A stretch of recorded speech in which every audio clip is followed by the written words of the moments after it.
Guess what? For the first time ever, I forgot to send out my newsletter this week. Since starting them on 1st of Jan last year, which really perfectly fell on a Monday, that kind of worked for my OCD, I have not missed one single weekly newsletter since then, and this week I completely forgot. I was sitting on the couch last night and I was thinking, damn, I forgot to film my YouTube video for the week, which is essentially that week's newsletter just in video form, and I release it 5 days later. And then in that same moment, I realized, shit, I haven't even written the newsletter that supports the video that I would film. Hilarious, what a fail.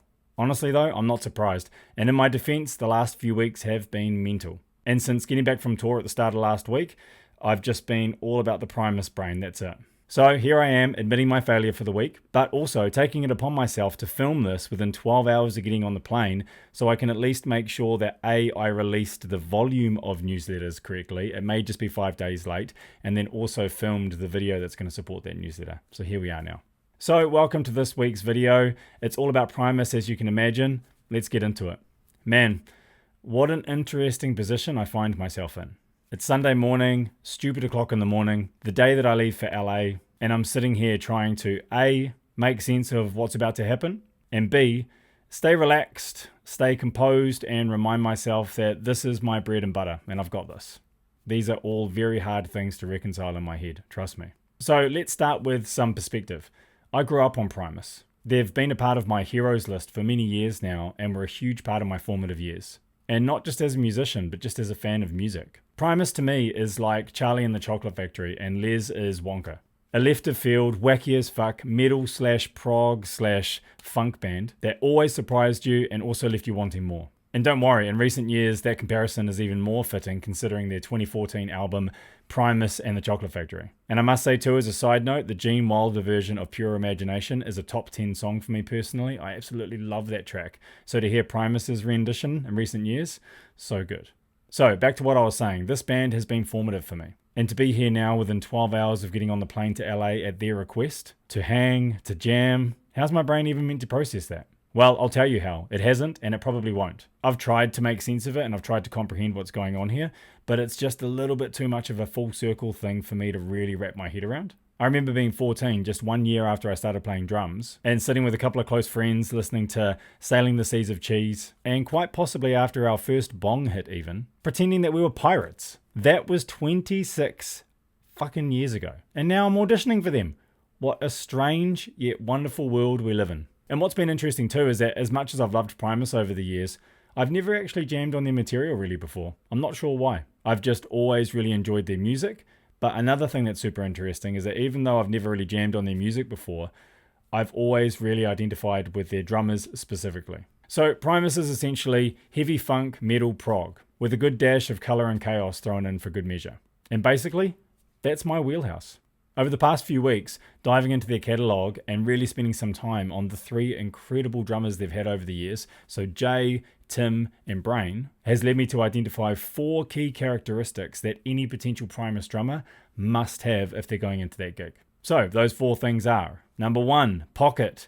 This is above all. This band is a pocket band. It is a groove-focused pocket band. All 3 drummers have phenomenal feel and groove, and a strong, deep pocket. This is essential. Number 2, world-class double strokes. Strong double strokes are a staple of each drummer's style, and they actually show up on every album, if not every song. All of their hi-hat work is insane. Number 3, a fundamentally ingrained half-time shuffle. So over the years, all 3 drummers have laid down incredible shuffle-based tracks. And these aren't mechanical or surface-based on any level. These shuffle-based grooves are ingrained in their styles. It's clear that their ability to flow within the shuffle is very much part of their personal play. And man, I'm always bleeding on about shuffles. If you dial in your shuffle, there's a broader story going on here, but if you really dial in your shuffle, the mechanics involved to do a good shuffle impact so much more of what you're playing, which is why I always go on about it. So that part I really identify with as well. And then number 4, facility, freedom, and creativity. So Les clearly celebrates creativity, expression, and individuality from all of his drummers. It's about having the ability to execute complex ideas and the freedom to inject your own voice into the music. And what's wild about this list, these 4 identifiers, is that these are all things that I would really attribute to being part of my playing personally. And please don't get me wrong when I say that. I do not mean from an ego standpoint. I purely mean just from a self-awareness point of view of my own playing. I know my strengths and I know what I offer. These are all areas that I've focused on heavily and for quite some time now. Now, this won't be the first time that I say this, but does this mean I'm getting the gig? No, of course not. And that's never what I'm talking about when I'm talking about these things. But what it does mean is that I feel I naturally have some of the key elements that Les and the band require from their drummers. And from where I'm sitting, a Kiwi boy flying out to LA to have a jam with them, that is reassuring at the very least. So here's how it's worked so far. They gave me a list of 6 specific songs to learn. Now, 2 of them are mandatory, and then 2 sets of 2, I can choose one of each. And then Les asked that we have an actual jam as well, just to see how the chemistry is and if we click. Now, I can't say which songs they asked me to learn, as they've asked to keep that private, but I will say they are a really fantastic selection, quite a tasteful selection, I might add. The tracks actually span a wide palette of the Primus sound and really cover a lot of what they do. The list is well rounded, and it's fair to say that if you can tackle any of these 6 songs, or all of these 6 songs I should say, then it's fair enough to assume that you can play anything else from their catalogue as well.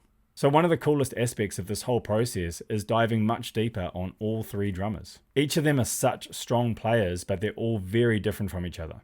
It's been real fascinating drawing the parallels between their playing, but also identifying the differences as well. Everyone's pretty quick to cite Tim as the Primus drummer, which makes perfect sense, trust me, given his tenure. But I think most people overlook Jay's amazing contribution, and then also just how great Brain was. So Jay was the original drummer, and so the story goes, he reached a crossroads where he could either continue with Primus, or he could join the Charlie Hunter trio.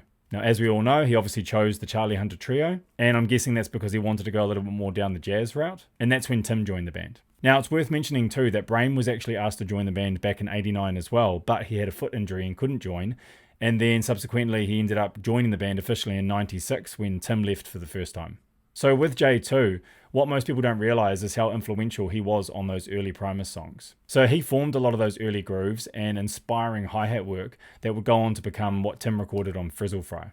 So Jay actually rejoined the band back in 2010, much later, once the band had been on a bit of a hiatus and after Tim had briefly come back in as well. So he stayed with them for a couple of years, toured a shit ton, and actually recorded one of my favorite Primus albums. An album that, in my opinion, simply gets overlooked because it came out a little bit later, and that album is Green Naugahyde, released in 2011. Jay's playing on that album, if you haven't heard it already, is absolutely worth listening to. He's incredible. Some of the hi-hat work throughout that album is actually some of the best hi-hat work I've ever heard. So yes, the 3 drummers do share all those commonalities that I mentioned, but where they differ is where things get interesting. Jay has a more delicate and defined approach, and dare I say, a swampy aspect to his playing. This coupled with a tremendous amount of flair as well. He literally floats over the hi-hats with such precision and articulation. It's been a real pleasure diving deep on him. And then we have Tim. Tim is quintessential Primus. He's got a heavy pocket, he's funky as hell, a super strong aesthetic, he writes really cool parts, and I'd almost say like a Chad Smith / Blood Sugar vibe to him as well. The rawness specifically that's captured on that album and the feel, but I would say that that was really about the time as well. So guys like Danny Carey, Matt Cameron, Dave Abruzzese, they all had those qualities too. Tim has this crazy but awesome ability where he sounds super tight, but ultra loose at the same time. Everything feels intentional, yet very free. I don't actually know how he's achieving that. It's such a juxtaposition, but I'm guessing it's how Les and Larry sit on top of his playing as well that gives it that feel. It's an amazing skill nonetheless. Diving deeper into his playing has been such a rewarding experience, but that's no surprise as I've always been a big fan of his. And then there's Brain, and this era is interesting because it tends to divide people. I see so much praise for Brain out there, like people are die-hard Brain fans. But then there's people that say, I wasn't big on the Brain era, or Brain is when I stopped listening. But in my opinion, Brain brought something incredibly unique to Primus that neither other drummer had, and it often gets undervalued. So the Brown album, released in '98, was a hard left turn for the band, in both sound and then in songwriting too. So it was also Brain's first album with the band, and I think that hard transition some people struggle with. I've actually had people email me to say that they're really, really excited about my audition and they love all the drummers, but when initially Tim left the band, they took it personal. And that kind of summarizes the importance of these players to specific Primus fans and obviously specifically drummers too. But Brain's playing on the Brain album is absolutely fantastic. Some of the cleanest single stroke work that I think I've ever heard. I would explain Brain as bombastic and ultimately punk as fuck. That pretty much captures him for me. He's got all the key elements that I mentioned earlier, but he has this hard-hitting fire that really works, especially in a live setting. And man, I've got to say too, the 1999 album Antipop, Another Brain album, is actually one of my personal favorites. I feel Brain had really settled into the band at that point. I mean, we all know the late 90s, early 2000s drum production that was circulating then is next level, and Antipop sits right there with all of the greats. And also, I was 15 then, which I think also attributes to the formative aspect of it. I also feel that for Brain, having had played Tim's material for about 3 years prior, this is the album where the Tim influence really rubbed off and in a great way. You can hear shades of Tim all throughout the album, but in a Brain way. It's fantastic. He did a great job at bringing together the old and the new. It's like a hybrid version. In my opinion, of course. So the first 4 tracks, Electric Uncle Sam, Natural Joe, a shuffle track, Lacquerhead, and Antipop, they are all bangers. And those songs specifically, and also Mama Don't Raise No Fool, those songs are a big part of my teenage soundtrack. And listening to all 3 drummers, specifically their live performances, has also shown me how wide the goalposts are for Les. And what I mean by that is what he's comfortable with in terms of how all the songs are played. All 3 drummers have approached the exact same song quite different. The fundamental aspects there, but they all do their thing to it, each bringing their own flair to it. Hearing that has been super helpful. I suppose if I was going to say there was any challenge at all, it's figuring out what really is considered a key part of the song from a rhythmic or drumming perspective. There are so many relaxed and natural approaches to these songs that you could kind of get lost in the weeds if you tried. But that would just be an overthinking issue, which I'm not letting happen, and I've figured it all out now anyway. And here's the real takeaway. After diving into all 3 drummers, I feel I've come to truly understand what Les and Larry are looking for in their drummers. And it's simply for them to be themselves. That's it. Sure, you need all the attributes that I mentioned earlier. So good pocket, world-class double stroke, an ingrained shuffle, creativity and facility. But what really matters the most is just being authentic, being you, and not a carbon copy of anything or anyone else. Les has made it very clear that all 3 drummers have been amazing, but he is not looking for a clone. He wants the drummer to bring their own voice to the kit, while honouring the parts. That's been the biggest thing for me to connect with here, just being myself. And to be honest, in regards to the whole clone aspect, I actually picked up on this very early on in this whole process. So when I sent my very first introduction email, when I was tagged just 20 minutes after the Primus post went up the very first time, 2 things immediately popped into my mind. Number 1, I was not going to play a Primus cover as part of my submission. And 2, I wasn't going to film anything specific for the submission itself. And why? Well, firstly, my thought is that if you can play, there was no need for me to prove that I could play the material. They will assume that I can do that. What they really want to see is who I am as a player and as a person. The real unfiltered version of me behind the kit. My voice, and I understood this. Not something that had been filmed specifically and doctored to suit the opportunity of getting the audition. I didn't want to go down that route. So I didn't want to film anything specific because I kind of figured that, look, I've shared a lot of myself online in terms of my playing over the years. I'm very free and open with sharing what I can do on and off the kit.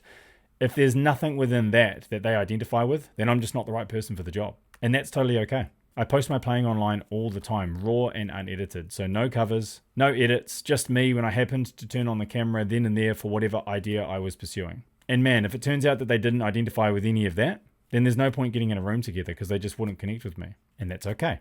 I would never want to be in a situation where I'm going for a gig that I am not the right person for. So what did I submit? Well, I wrote an email basically introducing myself and talking about some of the things that I've done. And then I linked an already existing pocket video, an already existing shuffle video because I identified that shuffles are really important to them. And then just a video of me exploring around the kit, some of my facility and solo stuff. So all of these 3 videos combined showed quite a wide range of what I offer as a player. And it was presented in the most genuine and unfiltered way. And then guess what? They did like what they saw. In fact, Les reached out personally early December and asked me to come out to LA. And the rest is history. So here I am now talking to you within a few hours of getting on the plane, still trying to wrap my head around this whole thing. So I've had lots of questions about gear and what I'll be using. So just to fill you in, they have a full setup at that end. So whatever I might need or whatever any of the auditionees may need, a full kit, octobans, gong drums, cymbals, double pedals, snares, anything you could possibly need that is like a quintessential Primus thing. They have it all at that end. And I'm just taking my creature comforts. So I'm taking my snare, my cymbals, and my double pedal. So although I think I'm right for the band, the gravity of this experience is not lost on me, and I think it's probably going to be the biggest real-time test of my composure that I've ever had to muster, really. But there's one thing I know for certain, I'm there for a reason, and for me that is without a shadow of a doubt. I'm a one path guy, one path. And if you've watched any of the Marvel movies, specifically Endgame with Doctor Strange, one. This is the way. Now, I want to wrap up with this statement here. Does my confidence or belief guarantee anything? No, as I said earlier, not at all. And is there anything wrong with me not getting the gig? No, not at all. This whole one path mindset means that I truly believe that the right person will get the gig. You never not get an opportunity that you're right for. If you're right for it, you'll get it. So I would never get upset about missing out on something, because technically I never missed out on it because it was not mine in the first place. I'm truly and genuinely happy either way. Trust me, I could have just tapped out after getting the email from Les.